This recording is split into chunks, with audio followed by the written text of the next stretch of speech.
اعوذ باللہ من الشیطان الرجیم بسم اللہ الرحمن الرحیم الحمد للہ والصلاة والسلام علی رسول اللہ وعلی آلہ آل اللہ واللعن علی اعدائہم اعداء اللہ اما بعد فقد قال اللہ تبارک وتعالی فی محکم کتابہ ومبرم خطابہ اعوذ باللہ من الشیطان الرجیم بسم اللہ الرحمن الرحیم افحسبتم انما خلقناکم عبثا وانکم الینا لا ترجعون۔ محترم ناظرین، بامقصد زندگی کے موضوع پر کچھ عرائض پیش کر رہا تھا اور ہماری گفتگو کا سلسلہ یہاں تک پہنچ چکا تھا کہ پروردگار عالم نے اس بندگی کو، جو کہ ہماری زندگی کا مقصد ہے، جس کے بغیر ہماری زندگی بامقصد نہیں ہوتی، اتنی اہمیت دی ہے خدا نے کہ تمام انبیاء کی تبلیغ یہ بندگی قرار دی اور ان کی بعثت کا ہدف یہ بندگی اللہ نے قرار دی۔ اب اس بندگی کا نتیجہ کیا ہوتا ہے؟ انسان اگر اللہ کی بندگی کرے تو کس مقام و منزلت تک پہنچ سکتا ہے؟ اب بندگی کیسے کی جائے؟ یہ سوالات ہمارے ذہن میں آ سکتے ہیں۔ ہمیں بندگی کرنے کے لیے، اللہ کی بندگی کے لیے خداوند متعال نے ہمیں نمونہ عمل دیا ہے، رول ماڈل دیا ہے خدا نے ہمیں۔ ان کی پیروی کرتے ہوئے، ان کی سیرت پر چلتے ہوئے ہم اپنی زندگی کو بامقصد بنا سکتے ہیں۔ ایسے نمونہ عمل ہمارے دین میں موجود ہیں، خدا نے ہمیں عطا کیا ہے کہ جن سے بڑھ کے کسی نے بندگی نہیں کی، جن سے بڑھ کے کوئی مقام عبودیت پر فائز نہیں ہو سکا۔ ان میں سر فہرست رسول اکرم صلی اللہ علیہ وآلہ وسلم اور ان کے اہل بیت علیہم السلام ہیں۔ رسول خدا کا جب ذکر ہوتا ہے، ان کی فضیلتیں جب قرآن مجید میں اللہ بیان کرتا ہے تو لفظ عبد لاتا ہے خدا۔ کیوں؟ اس لیے کہ جو بھی مقام اللہ کی طرف سے کسی کو ملتا ہے، جو بھی منزلت، فضیلت، عظمت کسی کو ملتی ہے، وہ بندگی کے معیار پر ملتی ہے۔ جو بھی فضیلت کسی نبی کو یا کسی امام کو یا کسی ولی کو خدا نے عطا کی ہے تو وہ بندگی کے معیار کے مطابق، جتنی بندگی زیادہ ہوگی اتنی ہی اس کی فضیلت زیادہ ہوگی۔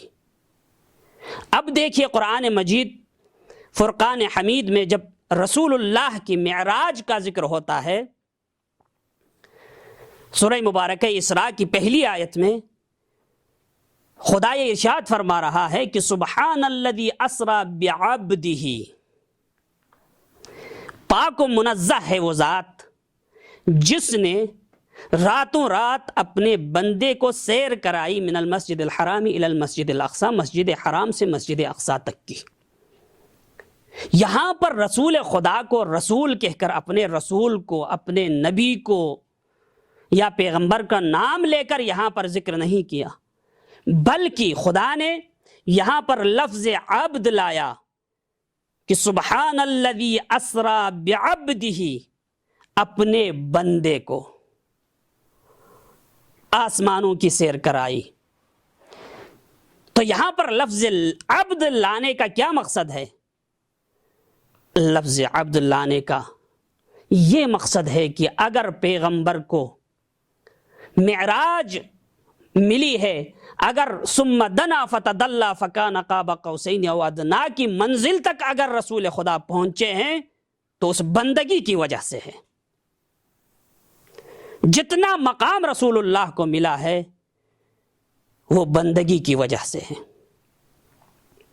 اسی لیے شریعت نے ہمیں یہ حکم دیا ہے کہ جب تم نماز پڑھو گے اور تشہد کا مرحلہ جب آئے گا تو وہاں پر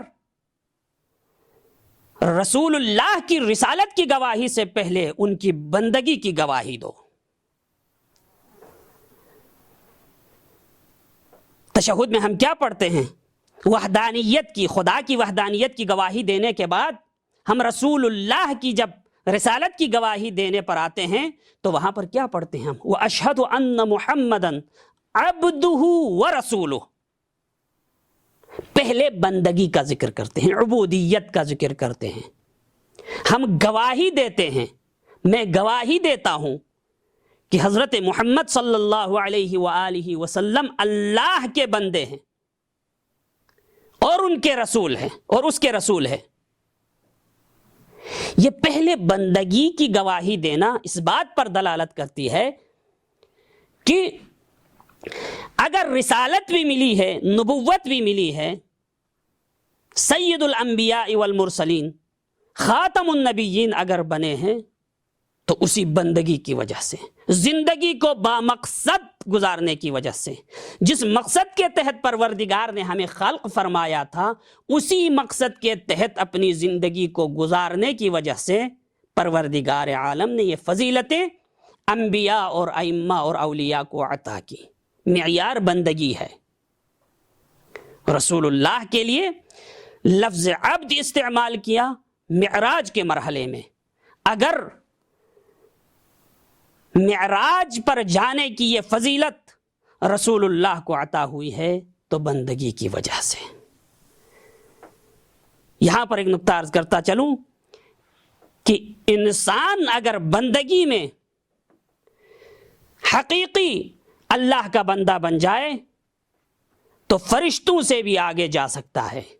اسی معراج کا واقعہ ہے کہ ایک مقام پر پہنچا تو جبرائیل نے آگے بڑھنے سے انکار کیا۔ رسول اللہ نے فرمایا جبرائیل تم آگے کیوں نہیں بڑھتے ہو؟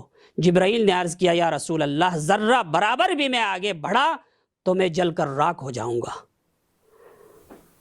یہ میری حد ہے، اس سے آگے میں نہیں بڑھ سکتا۔ وہاں سے آگے رسول اللہ اکیلے چلے گئے۔ کہاں تک گئے؟ دنا فتدلا فکان قاب قوسین او ادنا، اس مقام تک چلے گئے کہ قوسین کا فاصلہ رہ گیا، دو کمانوں کا فاصلہ رہ گیا۔ بعض علماء فرماتے ہیں اس دو کمانوں سے مراد قرب مکانی نہیں ہے کہ وہاں خدا بیٹھا ہو اور یہاں رسول اللہ بیٹھ جائیں اور درمیان میں دو کمانوں کا فاصلہ رہ جائے، یہ نہیں ہے، بلکہ قوسین کا مطلب یہ ہے کہ دو کمانوں کو اگر ملایا جائے تو ایک دائرہ بنتا ہے۔ دو قوس اور دو کمانوں کو اگر ملا دیں تو ایک دائرہ بنتا ہے۔ وہ دائرہ کیا ہے؟ اس دائرے تک رسول پہنچ گئے۔ وہ دائرہ کیا ہے؟ وہ دائرہ الوہیت، دائرہ خالقیت، دائرہ رازقیت، دائرہ مالکیت ہے۔ اللہ کے دائرے میں رسول جب داخل نہیں ہو سکتے، وہاں تک پہنچ گئے جہاں تک انسان کی منزل تھی، اس سے آگے پھر انسان کے لیے کوئی منزل باقی نہیں تھی، بلکہ دائرہ الوہیت شروع ہو جاتا تھا۔ اس دائرے تک رسول اللہ پہنچ گئے، اس سے آگے کمال کی کوئی منزل نہیں تھی۔ یہ عبودیت کی وجہ سے پروردگار عالم کی بارگاہ میں دست بدعا ہوں کہ پروردگار ہمیں رسول اللہ کی سیرت پر چلتے ہوئے اپنی زندگی کو بامقصد بنانے کی توفیق عطا فرمائے۔ والسلام علیکم ورحمۃ اللہ۔